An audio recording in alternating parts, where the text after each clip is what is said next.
Bentley, quite rightly, are very proud of their 100+ year history, because it's an illustrious tale forged on stories of the Bentley boys and historic victories at Le Mans, and of course the modern day rebirth and success of Bentley as a company.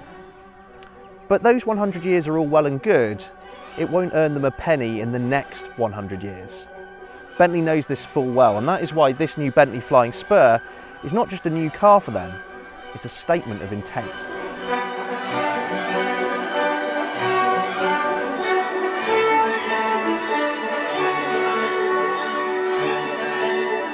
This is the third generation Bentley Flying Spur, and unlike its predecessor, it's going to forge a bit more of its own character as opposed to being a four-door Continental.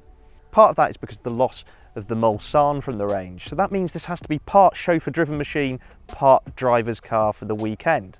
Now this specific Flying Spur is a first edition, and that means on the nose it has an illuminated and deployable Flying B, unique 22-inch alloy wheels, and the obligatory smattering of highly polished badging. In terms of overall design, the Flying Spur is a very proud car with a big upright grille announcing its presence, the identifiably round Bentley headlights, with everything sweeping backwards in an elegant motion, narrated by this strong three-quarter line to the rear. When you get to the back, you're met by some of the most pronounced shoulders in the automotive world. It gives this car a really great stance, a real sense of presence, before everything tapers off to a neatly rounded and chamfered finish. As impressively prestigious as the exterior looks, the Flying Spur needs to impress on the inside. Of course, this is where the owners are going to spend all of their time. Our test car finished in a beautiful dark blue and tan two-tone combination on the interior really highlights the craftsmanship that Bentley executes so superbly. Again, it's about the details, the neat stitching, the chromed organ stops, the knurling on all of the switchgear that you touch that just adds an extra veneer of quality to this car. Being a first edition, this car enjoys more than just the traditional wood veneers. It embraces a new form of design in the 3D leathers on the side of the door.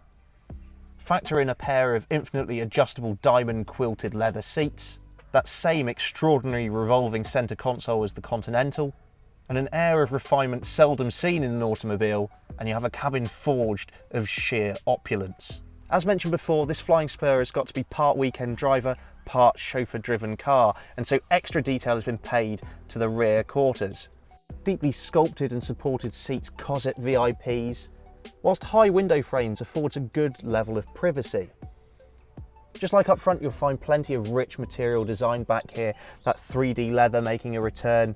This car features a glass panoramic roof to accentuate the space by flooding the cabin with natural light, and also a media system to help pass the time on long journeys.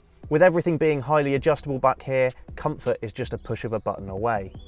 Now of course, long journeys may also mean plenty of luggage, and the boot is of a voluminous size and nice and wide to help get big bulky suitcases in there.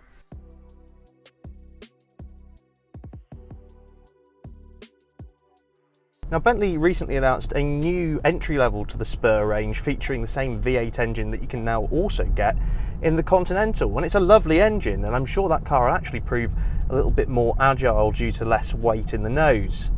But this car, it's all about sheer cruising power, and that is why we're driving the full fat W12, because whilst the V8's quite cute, there is no replacement for displacement. It's a 6-litre twin-turbocharged W12 unit, producing 626 brake horsepower and a colossal 900 Newton-meters of torque. That sheer piston power will propel this palace on wheels from 0 to 62 miles per hour in just 3.8 seconds and onto a top speed of 207 miles per hour. It doesn't matter what continent you're crossing in this car, it will do it quickly. Power is sent to all four wheels in the Flying Spur, ensuring that you have that all-wheel drive capability in all weathers to deploy the sheer quantity of performance on offer. An 8-speed automatic transmission takes care of cog swapping, and it is silky smooth. Said all-wheel drive system is rear-wheel bias, but it can send up to 40% of power to the front wheels should it be deemed necessary. Now, it probably hasn't escaped your attention that the Flying Spur is a pretty big car, and, you know, obviously it doesn't handle like a sports car, but it's certainly more agile than you might think. The big Bentley has such a strong sense of assurance on the road, loads of grip, and nicely weighted steering, allowing you to be quite precise. Now, of course, the driver remains relatively isolated from what's going on. It's that sort of car. But there's enough precision and confidence in the overall package that actually you can get going at a fair clip and know that it's going to stick. The car's surprising agility is also afforded to it via rear wheel steering, which can turn the rear wheels in the opposite direction of the vehicle to help turn tighter, or in the same direction as the front wheels to improve stability at speed.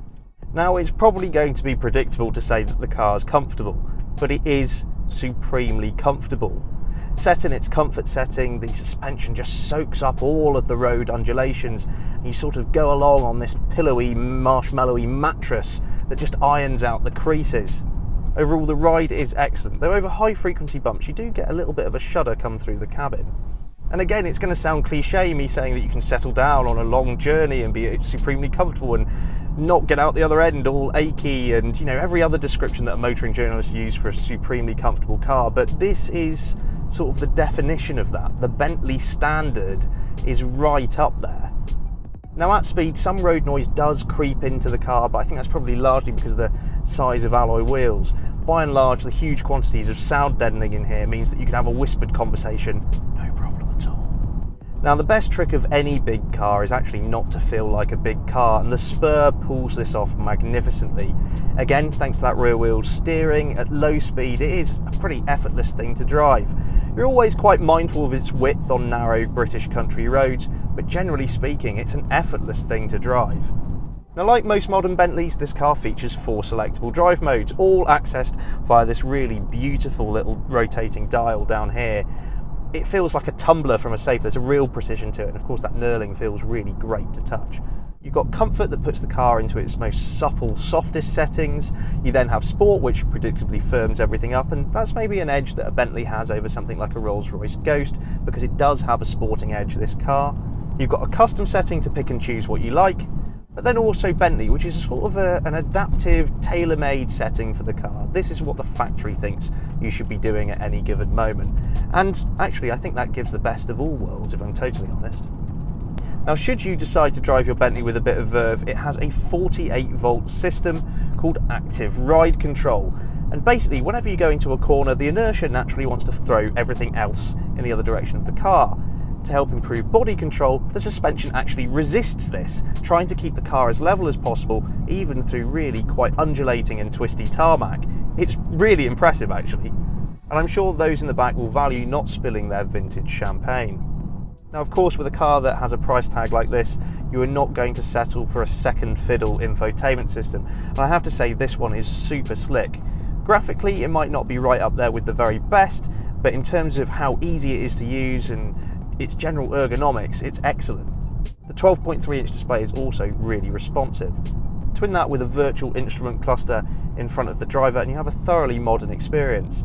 This is not your grandfather's Bentley.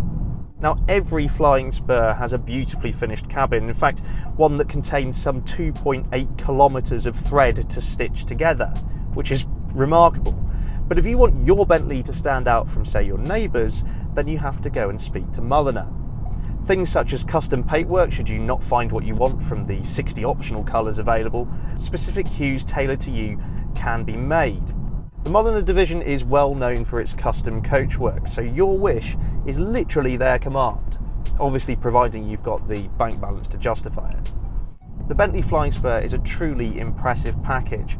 It's comfortable and cosseting for those limousine, chauffeur-driven journeys, but also has a sporting enough edge for those who enjoy driving themselves. That torquey, muscular W12 engine beneath the bonnet means that performance is just a twitch of your right foot away. And the impressive and slightly alarming thing is just how easily this car will deploy it. While nearly £170,000 is no small amount of change, putting a price on this level of perfection is pretty difficult. Head to YesAuto.com for the latest car news and reviews, and don't forget to check us out on social media. We're in all the usual places such as Facebook, Twitter and Instagram. Simply search for YesAuto.